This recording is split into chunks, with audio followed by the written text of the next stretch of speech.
Hey everybody, this is the Sliders Review. I'm here today to talk to you about Scooby-Doo Mystery Incorporated.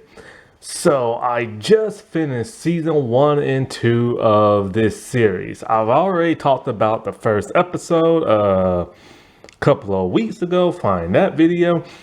Wow, I could not believe how good this show is.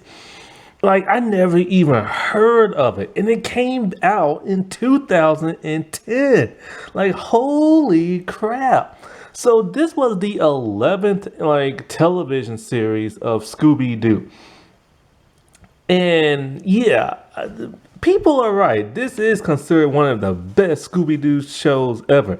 Like, in my opinion, it's probably like the second best next to that of the original Scooby-Doo, Where Are You?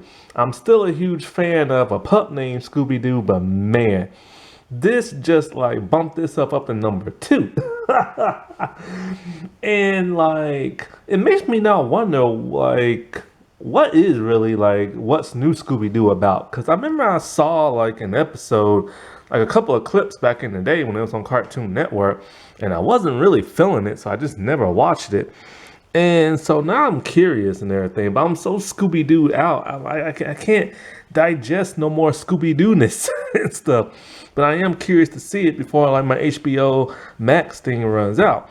Now, because of this series that was much darker towards like season 2 towards the end, they had to make Scooby-Doo like kid-friendly, goofy, silly again. So that's why Be Cool Scooby-Doo is the way it is, and a lot of people don't like it. Personally, I cannot get past episode 1 of Be Cool Scooby-Doo. I just can't do it. I just can't do it.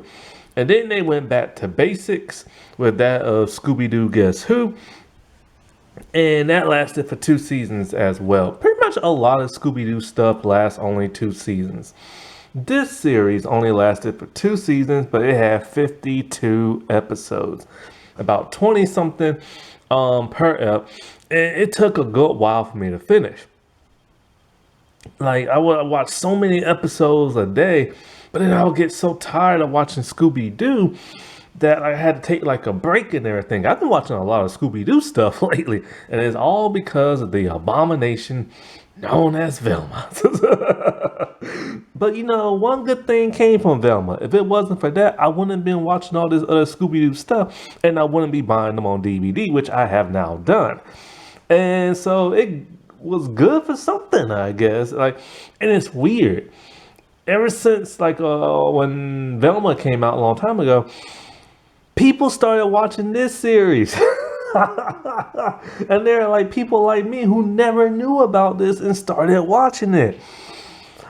I can't believe they never got a season 3. But then it makes you now wonder, what would season 3 really be about, you know? Because of the way season 2 ended.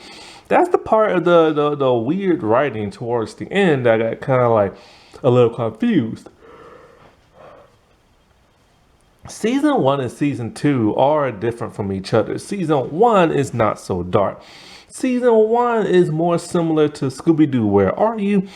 But a slightly different, jazzed up, like upbeat tone to it.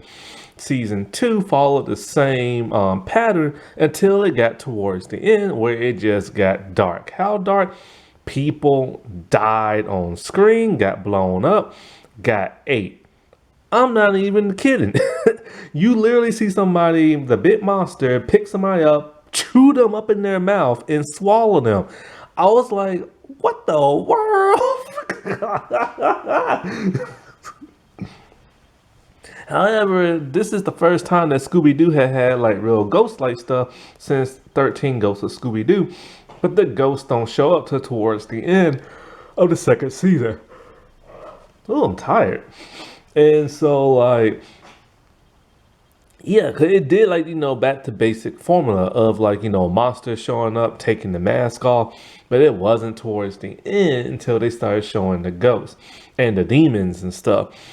Now, this series has a very different like art style to it. It has them in their classic clothes, but their faces and body shapes have been all redesigned.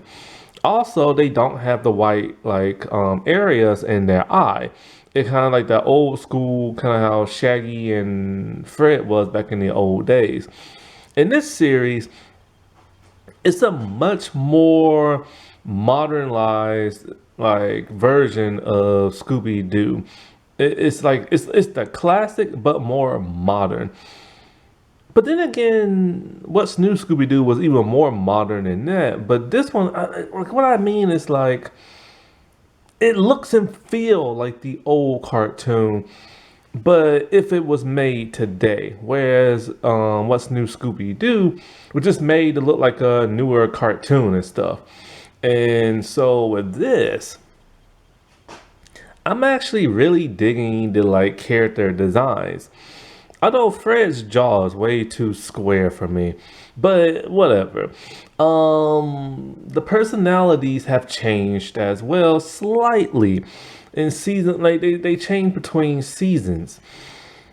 In like season one, both the girls are fanning over the boys. It's like their main priority in season one. You have Daphne, who's hung over Fred, and then you have Velma, who's hung over that of Shaggy. And Velma is a predator. I mean, she is a predator. I ain't never seen Velma like that in my life. This is before they made her into a lesbian, which is funny because her and Hot Dog Water, that one girl, were supposed to be an item in the second season, but they just didn't go through with it. And so, and you can kind of tell by the way Hot Dog Water keeps looking at her and stuff.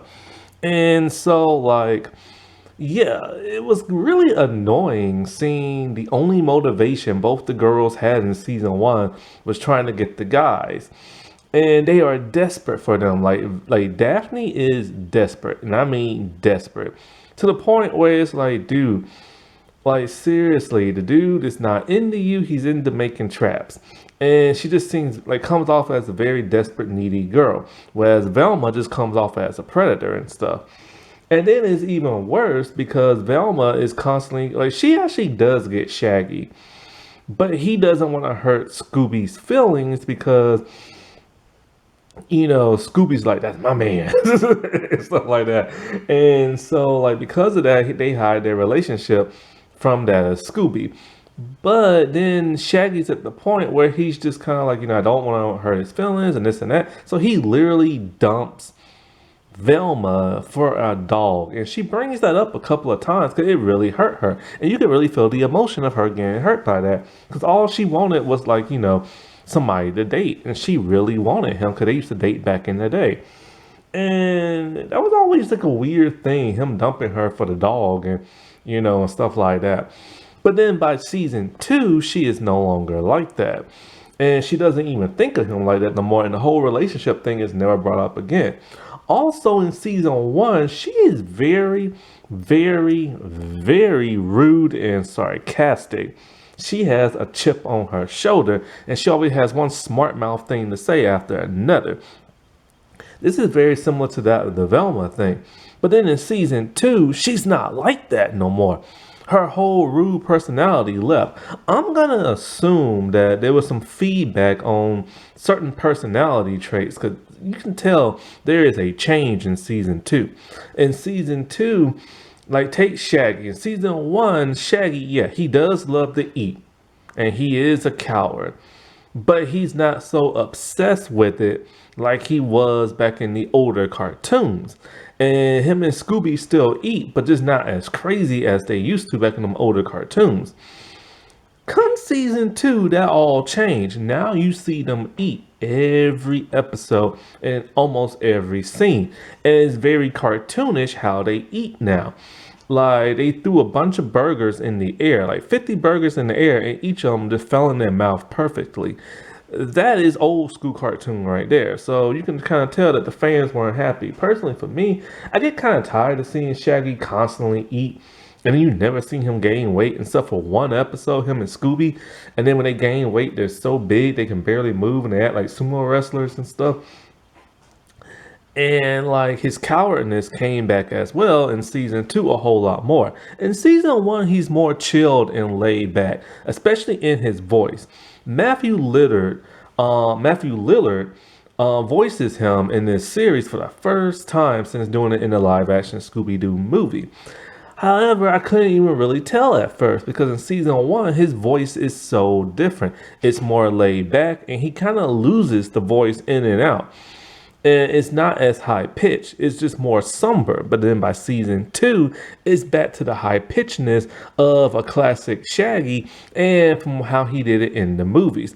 I am so much more happier about that because he sounded so depressed in the first season and stuff. And so, like, in season one, Fred is like obsessed with making traps. He loves traps. That is like his new thing. He's a little dipsy in the head, similar to that of a pup named Scooby-Doo, but not as crazy as in believing aliens all the time. But like he is like his main priority is just making traps. And Daphne wants to date him very bad, but he keeps blowing her off like to talk about traps and his love of traps and this and that. Towards the end of season one, he proposes to her because they finally do start to date and everything, and she's so happy about that. But then when he gets some news about his father, and his birth parents and stuff, he spirals out of control and he leaves Crystal Cove. Yes, it's now Clove and not Coolsville and everything. Why it's not Coolsville no more? Hey, who knows? I don't know, you know? And so he leaves after that. Remember, he's in high school. And so when he leaves, he grows like a full beard, shaggy hair. He's homeless. And he leaves Daphne. This causes her to leave the mystery game. And so as a result, she's now dating an older man. I don't know why they do that. There's a couple of older dudes that be into her. And I'm like, dude, she's a teenager in high school. And so, like, after that, she gets replaced by hot dog water. She no longer wants to solve mysteries, and Fred kind of spirals out of control even more to where he feel like he cannot function without her. So every time she's not around him and doesn't want him, he acts like a little wimpy guy who can't function and stuff. And so it takes a good while for her to show back up in the group. Even the intro changes because of her and stuff. And they put Hot Dog Water there instead. Hot Dog Water is played by Linda Cardellini, who was Velma in the live-action James Gunn Scooby-Doo movies. And so, like, once she rejoins and everything, they start to date, but she's not as mean to him no more when he just passes her by for, like, traps. She just kind of gets sad, but then she has to keep reminding him, hey, I like you and stuff, you know? And let's see, Scooby, he is voiced by Frank Walker, who does Fred, because the original voice actor died many years ago. And so, like, Frank does an amazing job. He probably sounds the closest since the dude in the first live action movie. But I do like the dude in the live action movie. I wish he would come back. He's not doing much no more. So I wish he would voice him. But Frank is doing an amazing job. Sometimes he loses the voice when he has to make long sentences and stuff. But he is the closest to Scooby-Doo I've heard in a very, very long time. And in fact, Frank Walker does Fred and Scooby. Matthew Lillard does that of Shaggy, and Grace Lizzie or Griffin, she voices Daphne, and they've been doing it for 20 years now.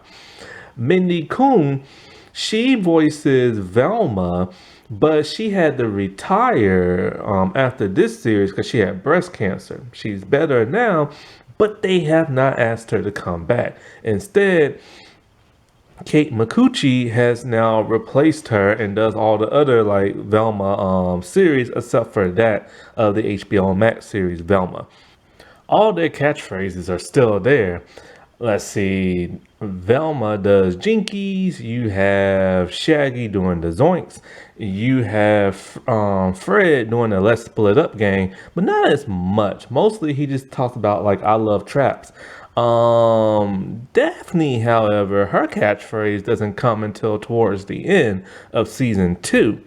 And it's just like, Jeepers and stuff. Although sometimes people think she says creepers, but she be saying jeepers. And let's see, like I said, Velma does the whole like Jinkies thing. Scooby, however, his catchphrase has now changed. Remember how he used to always laugh and be all like, I don't get it? He doesn't say that no more. Now he just says, I have no idea what you're talking about. And so, like, the way they used to walk and run back in the old days, oh, that's all gone. Now they walk and run like normal people. Now there's some recurring characters like Sheriff Bronson, who's a 40-something-year-old man who lives with his mother, is very incompetent, and he hates the Mystery Incorporated gang. He shouts all the time. His voice does not match his animation at all. And so, like, he's a very lazy cop who just doesn't like doing his job. And then there is not Frere, but I'm getting the name, Mayor Jones, who is Fred's adoptive father. And he's an incompetent mayor who turns out to be a villain who kidnapped Fred when he was little and betrayed the original Mystery Inc. Yes, I said the original Mystery Inc. Because, like, apparently in this season, or this series, the Mystery Incorporated gang that we all know and love was not the original one. There was one back in the day, and they went missing. And so it turns out that Crystal Cove has like a curse. There's always like a mystery solving gang of 4 people and an animal mascot that talks.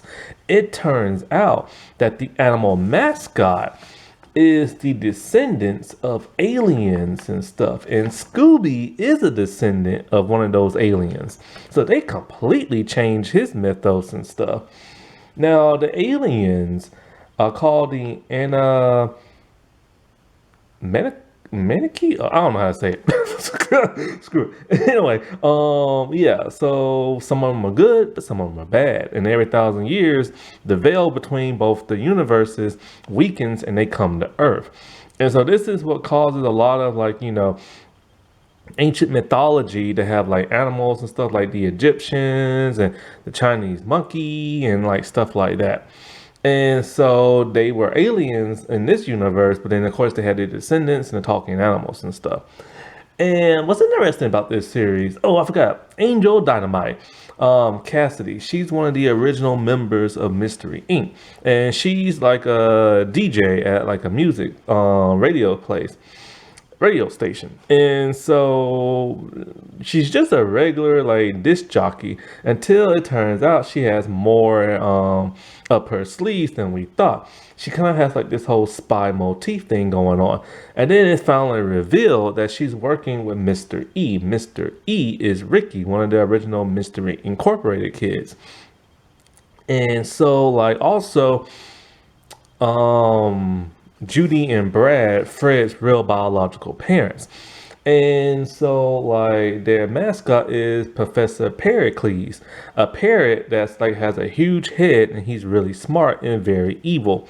Fred's adoptive dad, Mayor, and the parrot, they worked together to betray the team because they was looking for the planet, what is it called? The planetaric disc and everything. And so it's supposed to be like this ancient thing that's supposed to bestow power and all this other stuff. But what it really does is unleash the evil alien talking animal person from below. And they can't take physical form. They don't have physical form and stuff. They have to like possess animals to do it. And so like when they find out who Angel really is, because she finally confesses to them, they don't want nothing to do with her in the second season. And so like what's crazy is like She dies by sacrificing herself to get the gang out the way of harm. She gets blown up. At first, I'm thinking to myself, oh, she survived. It's a kid's cartoon. They're not going to kill her off. No, they killed her off. I'm like, dude, they killed her. And so Fred's parents are evil. They don't love him at all. And whatever the Professor Pericles tell them to do, they do it.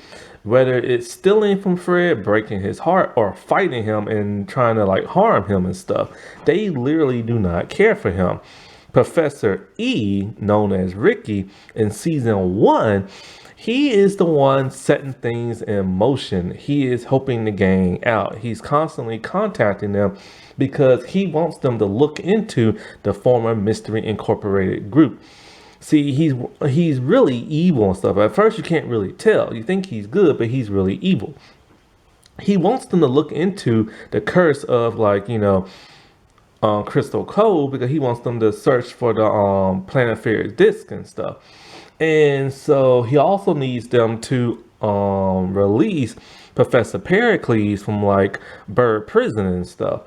And so once all that happens, Fred's parents come back into play, and then Angel also comes back into play, but she really doesn't want nothing to do with them. And so she doesn't like the idea of them like putting the kids in harm's way of trying to find these discs. Well, eventually they do find the disc, but the bad guys end up stealing it. And so, like, I can't believe how evil Fred's parents are. Like, as you keep going throughout the series, everything's getting crazier and crazier and twisted. Like, Fred is like a genius when it comes to traps, right? And he first put the disc in like the mystery van. He pimped that thing out to where to be a battle van. It has shielding and saw blades and lasers inside. Like he did an amazing job. And so they couldn't get the disc for the longest time, so they kept trying to trick him. And then so one time he went through a mirror, but it turns out I thought he was in an alternate dimension, right? This is when the paranormal started to happen in the second season. But no, he was actually a theme park type thing on Hollywood's studio lot. And they made it seem like he was in like a zombie apocalypse and everything. They even had plastic surgery.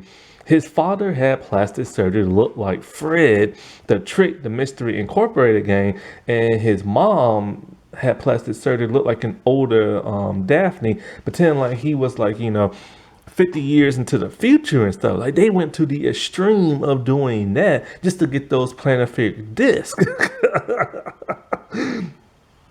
But whenever the parents keep trying to trick him, he's always 2 steps ahead. Like he suspects in the beginning when they was acting all nice that they might be up to something. So he went along with the plan only for him to trick them and steal their disc. But then they end up stealing it back. Now what's crazy is when he thought that he was in an alternate dimension, he actually knew something was wrong. And so he knew that his dad was listening to every place they went. So he spelled out the words fake Fred from all the places they went. So say F for fake, say they went to the foundatorium or something like that. See, like that. And so Velma just put all the pieces together. Now, what's crazy is he had to keep the disc away from them. But then why in the world would he actually send them to the actual location so they can steal it? That made absolutely no sense. And so, like, I'm trying to think now. Let me get in something real fast before I go into season 1 and season 2. So, I could not tell for the longest time what the time period was in this, but it's actually set back in the old days. All the events that happen in Scooby-Doo, Where Are You? Is canon in this series. And all the like costumes that they collected over the years from the villains are in a museum. And so it's probably around the mid 70s. And they're still in high school. But what's insane is that there are cell phones and there are laptops and the internet. like the way we have it and stuff, text messaging, Google, like internet, laptops. I'm like, that's not back in the 70s. So that was always kind of weird as to what time era they're in. Now, the color palette is great. I love the colors in this, especially the sky. It has a very unique color setting. It's different than that of the original. The original one had like a really unique color palette, but this one has like an amazing one, right? And so the villains all in this, their costumes are amazing. Sometimes you really think they are real monsters because of the way they look. They are very elaborate, very similar to that of a pup named Scooby-Doo, but they're all just people in costumes. And it's always the same. Somebody wants to do something bad or they want to steal something, so they dress up as a monster, and then they get caught. And of course, when they get caught, they spill their entire plan. I never understood that. But instead of saying you meddling kids and your doll, they keep changing it up in every episode, be something completely different. So that's really nice. I like that. Some of the villains, like some of the episodes, are just filler, and that gets on my nerves. I like it when it's more of that story arc type thing. And so, like, some of these villains is kind of odd. Like, okay, you have this one villain who keeps turning kids into zombie monsters to try to like bite people. Turns out all the kids in town, they weren't under a spell. They were just bribed with candy to do that. And they just went along with it. They thought it was fun. That was just kind of weird. Then you have this one dude who keeps robbing all these rich people, right? And so, but he just doesn't rob them. He also steals the wife away. They thought he put them under a spell. No.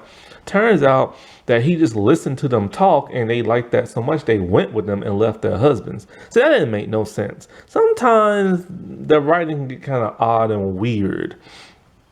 And that's because they were trying not to make it too dark. And of course, this is for kids, you know what I'm saying?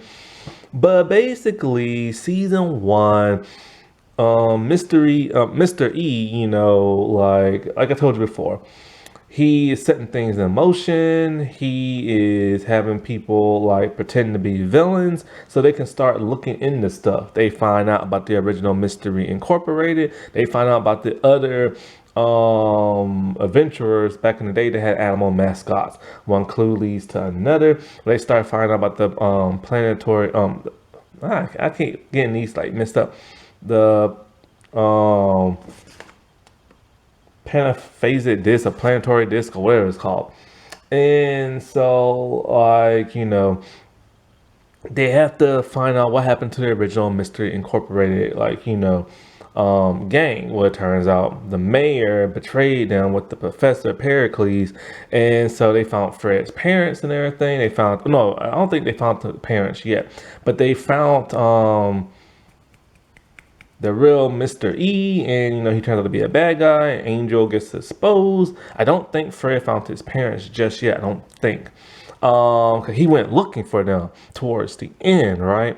And towards the end, the game just things got nuts. Pretty much the parents got pissed at them always going after these mysteries and almost getting hurt and stuff like that. So the parents don't want them doing that no more. Shaggy parents make him go to military school. And Fred, he just leaves town.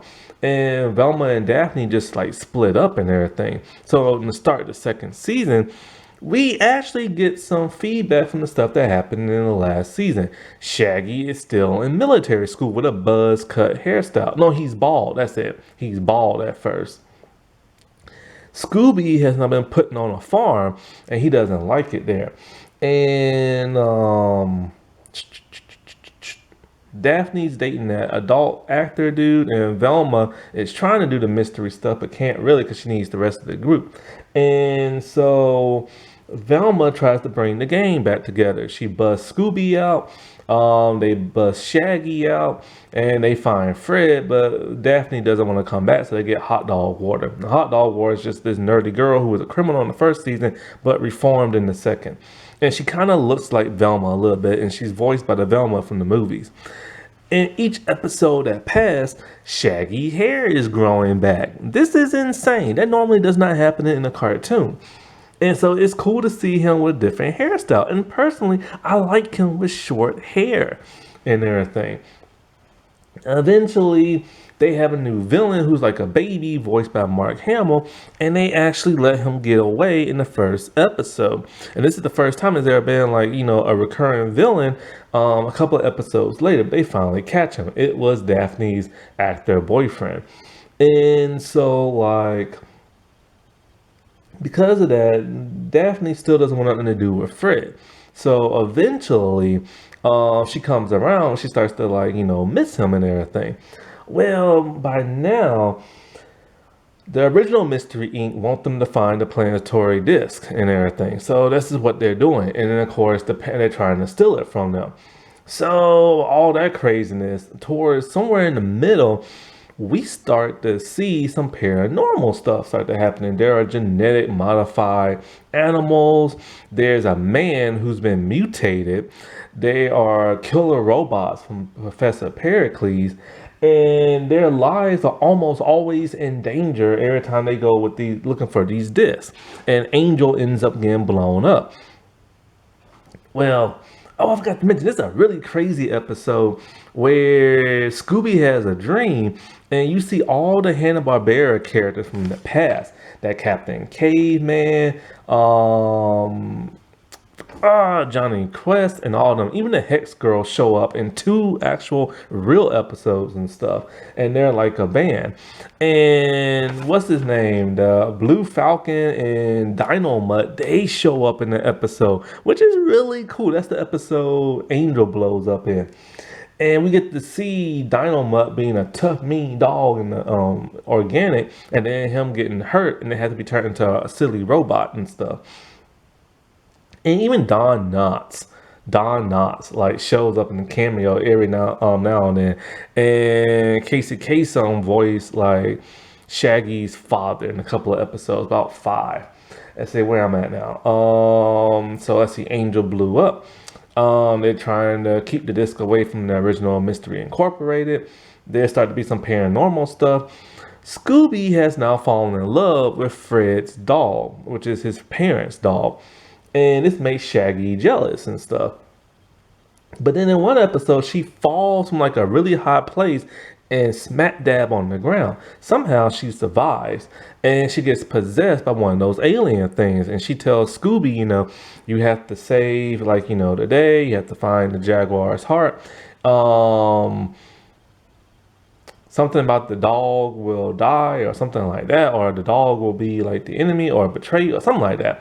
So anyways, with all that, they start to find more clues and discover more things about like alternate dimensions, and they actually go to an alternate dimension because they're doing their best to stop the original Mystery Incorporated from doing whatever it is they're doing. Mr. E is starting to turn on the game, but they won't let him.